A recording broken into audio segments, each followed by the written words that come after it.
earthbound defilements, orambhagiya, that is, they belong to the heavy side, downside. There are other defilements, 5 more. They are light but more subtle. One of them is called conceit. Conceit, I am. No matter what you attain, how far you have attained your awakening, you have this notion of I am. This is the most difficult notion to get rid of, I am. So this Venerable Khemaka said, I have not attained full enlightenment, but I still have this notion of I am. Then they asked this monk, do you find your notion of I am in your body? He said, no. Feelings? No. Perception? No. Volitional formations? No. And consciousness? No. He answered, he replied that he does not find the notion of I in any of these 5 aggregates. Then they asked him, if you don't find the notion of I in any of these 5 aggregates, how can you say that you have the attachment to I? If you don't find it any of these aggregates, how do you know? How can you say that you have attachment to I, notion of I? Then Venerable Khemaka explained, suppose there is a lotus flower. In that lotus flower, there is fragrance. Where is the fragrance? Petal, stalk or pistils? You don't find fragrance in any one particular place of these 3, petal, stalk or pistil. And yet fragrance is there. So they did not get the message. Then he gave another simile. That simile, suppose you have your laundry. You give your laundry to laundryman to wash them. He used various types of detergents to clean your clothes. After cleaning, he brings and delivers it to you. Then you find some smell of detergents. The detergent that you use to wash the clothes has some smell. That smell still is in your clothes, clean clothes. How do you get rid of that? You have to use very strong, powerful deodorizer, and then you get rid of it. Then, while he is saying this, he pointed out to these monks, what is this strong deodorizer that you used to get rid of this smell? That final deodorizer is the knowledge, awareness, understanding of impermanence. As he was explaining to these monks that it is the last stroke of your in your practice is the knowledge, awareness, understanding, comprehension well of impermanence is the last step of attaining liberation from the notion of I, self, I consciousness. Now you see how important it is. In the practice of meditation, the most vipassana meditation especially, the most important thing to practice is the awareness, understanding, comprehending the truth of impermanence. Impermanence, friends, is not something trivial. Impermanence is the truth. Truth, once you understood the truth, you will be very delighted. As long as you don't understand the truth, you will be groping in the dark, not knowing where to go. You practice Vipassana meditation 100 years. Without seeing impermanence, you will never get anywhere. I tell you that. Practice Vipassana meditation, you say, you feel very gorgeous, you feel peaceful, you will feel floating in the air, you are conscious, you are relaxed, you get along with people. All these are simply fringe benefit, ephemeral, superficial. The true knowledge, insight, awareness is you gain only when you see impermanence. Because when you see impermanence, it opens the door to unsatisfactoriness and selflessness. There is another discourse in this book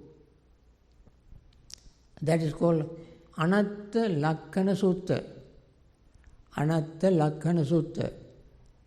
Discourse on the characteristic of selflessness. Anatta Lakkana.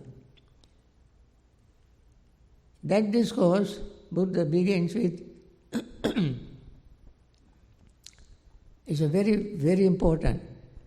Rupang bhikkhave anatta. Rupang bhikkhave atta bhavisana idang rupang abhada sangati. Nacha labbati rupe evang me rupang hotu, evang me rupang mahositi. Because this body, the body is without self. If the body were self, then this body is not subject to change, afflictions. Then Buddha said, because do you think this body is permanent or impermanent? The monk said, impermanent. That which is impermanent, is it satisfactory or unsatisfactory? Unsatisfactory. If something is impermanent, unsatisfactory, is it wise to think that it has self? No, Venerable Sir. No, if something is impermanent, unsatisfactory, then you don't find something permanent self, some entity called permanent self. In order to prove that there is no self, the first premise the Buddha used is impermanence. Impermanence. So, we have to,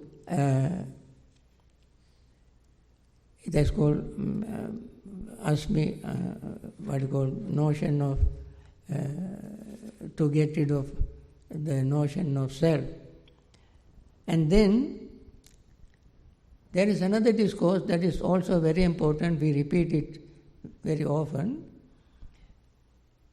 Impermanence is the established Dhamma, root of Dhamma, nature of Dhamma. And Buddha said, Uppadāva bhikkhave tathāgatānaṁ, anuppādāva tathāgatānaṁ. Pardon me for saying things in Pali, because that is a part of our training. Uppadāva bhikkhave tathāgatānaṁ, anuppādāva tathāgatānaṁ, titāvā sā dhātu dhamma titata dhamma niyamata. Sabbe sankhāra anicchāti. Tantathāgato abhisambhujyati abhisameti. Abhisambhujjitva abhisamitva आचिक्यति देशेति पञ्चपेति पट्टपेति विवरति विभजिति उत्थानि करोति sabbhe sankhara anicchati. Because whether the Buddhas come into existence or not, this established Dhamma, this truth, this root of Dhamma, this nature of Dhamma exists. Remember these three words: established Dhamma, root of Dhamma, nature of Dhamma exists. What is the established Dhamma? Root of Dhamma, nature of Dhamma, sabbhe sankhara anicca. All conditioned things are impermanent. All conditioned things are impermanent. This is established Dhamma. Nobody established it. This is established truth. Dhamma here means truth. Established truth. All conditioned things are impermanent. Established truth. All conditioned things are impermanent is the root of Dhamma, root of truth. You find the root in a verb. You can find root of verbs. When you learn grammar, you know that. Element of Dhamma, the root of Dhamma is impermanence. Then nature of Dhamma, law of Dhamma is impermanent. See, these three words Buddha used to emphasize the importance of knowing impermanence. So you cannot run away from it. You are in it. We all are in it. We all are in the element of Dhamma. We all are in the root of Dhamma. And we all are in the nature of Dhamma. Therefore, Dhamma means the truth. In the truth, there is no place to hide. Now, whether the Buddhas come into existence or not, this established Dhamma is there. Buddha did not discover Buddha did not create. He simply realized that things are impermanent and wanted us to learn, us to realize it exactly as it is, so that we also will be free from confusion, defilements and suffering. In order to liberate ourselves from suffering, we must understand impermanence. Friends, these are things that we experience every day. Friends, I don't pick one particular person or an individual. Please don't think that way. I say that when somebody passes away, why we lament, why we cry, why we have sorrow, grief. Some people get so distraught, they are so grief-stricken, they lament, they're depressed, they even have to go to psychiatrist to get treatment. Because the death is something they never expect. They never expect. But can you avoid it? Can we stop it? No way. So, if we know it in advance, every moment, beautiful person, lovely person, healthy person, very compassionate person, supporting person, doing all kind of wonderful things in the society, particularly to us. We feel sad when the person passes away because we are so much attached to the person. Now, while understanding the person is so lovely, friendly, compassionate, helpful, marvelous, wholesome, and so forth and so on, there we must keep at the back of our mind, in our subconscious mind, and yet, in spite of all these things, this person or I, one of us will go. One of us will pass away. Either he or she, me. This happens to all of us. So understanding impermanence is a very wise, mature, insightful attitude towards life.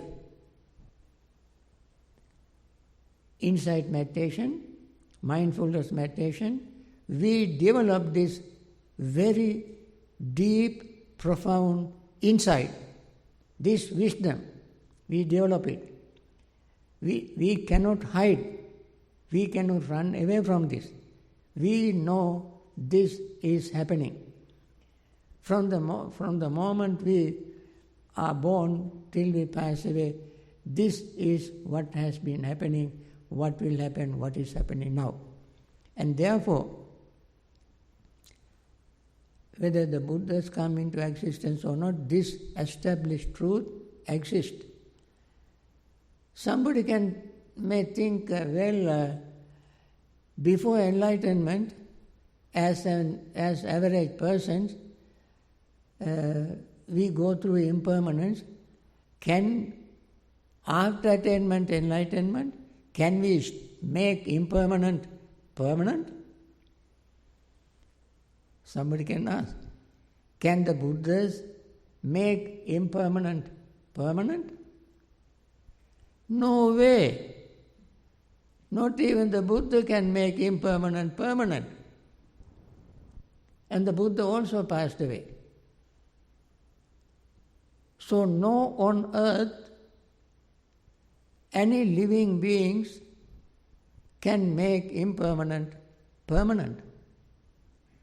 That is why it is called established Dhamma, established truth, established law, root of law, root of Dhamma, root of truth, law of Dhamma. So,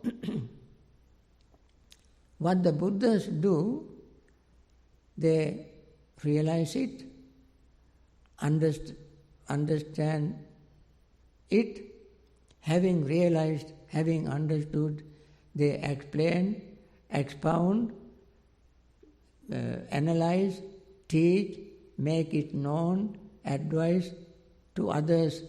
All these they announces, point out, and describe, explain to the world that all conditioned things are impermanent.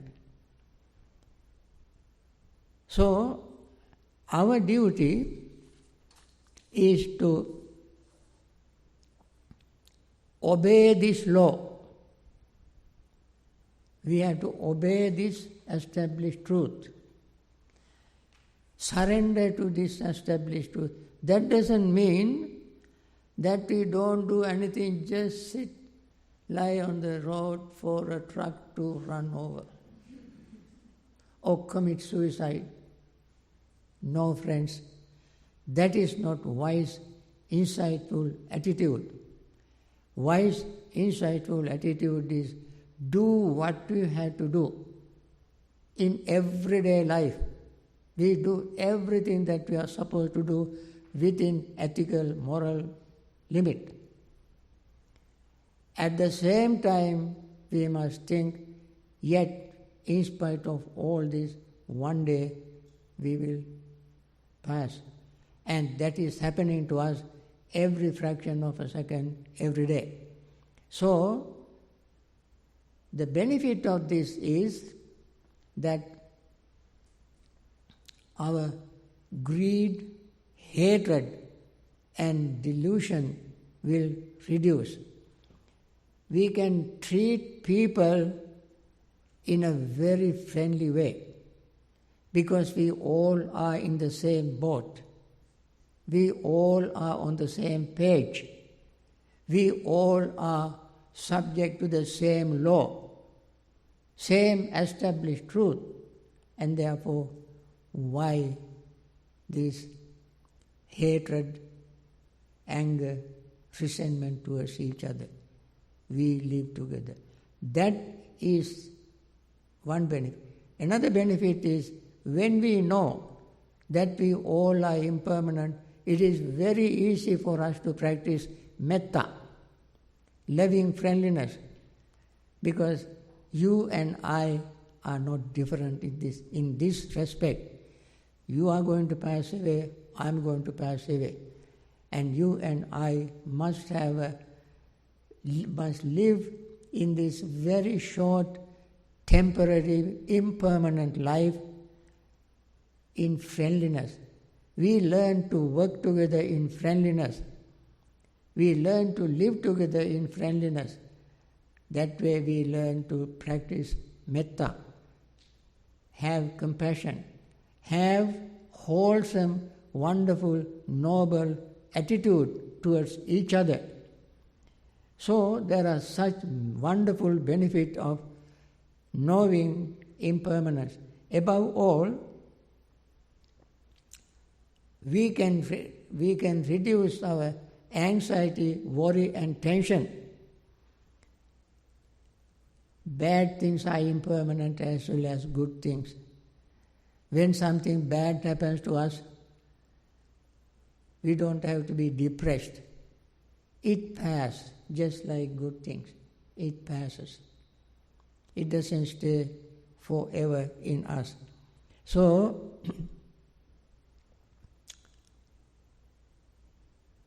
many people attain full enlightenment by knowing impermanence very clearly. In that story that I mentioned of Khemaka, that is only one place in entire teachings of the Buddha that the teacher as well as the listeners, audience, attain the enlightenment simultaneously at the same time.